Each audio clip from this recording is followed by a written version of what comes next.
Right. Most of the paraplegics that I see are, paraplegics, quadriplegics,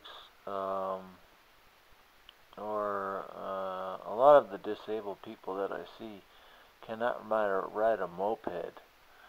So it's kind of curious for me to see a moped that has a handicap plates on it.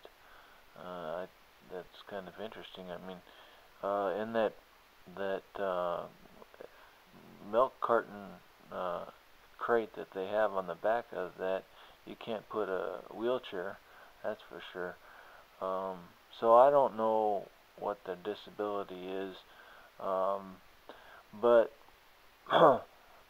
I'm not saying that it's not important. I think it's probably very important that their disability is probably, they deserve that spot, and that's understandable. But it's just weird to me. I've never seen that before.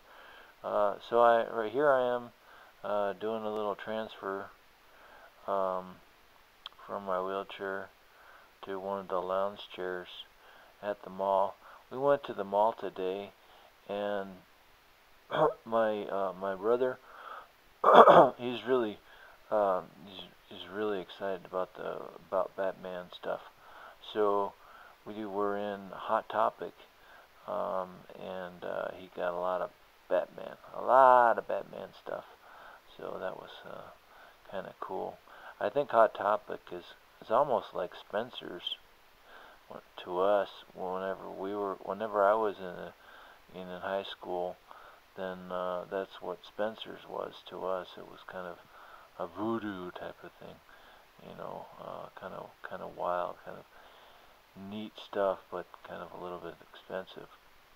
Um, and so here, my wife got um, she got the camera, and she was recording the transfer here for me transferring back from the lounge chair back into my wheelchair.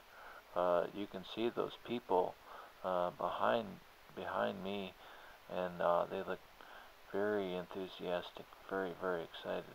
Typical teenagers um, with a ton of energy. So then afterwards, then I thought it would be kind of cool to check out the iPod, or this guy works on iPhones. The store is kind of like one of those little mini stores in between the stores at the mall. I don't know what they call those, curio stores, or I don't know, something like that. But anyway, he works at one of the stores, in the central store, and he is working on an iPhone 4S here, and I guess they charge he said he charges about $80 to replace the screen. And the funny thing is kind of a coincidence, is that I saw on the news, on Yahoo Mail or something like that, I saw that there was a kid, I think a 25-year-old kid, that started up a business of repairing cracked screens all over the world. I think it's iTech,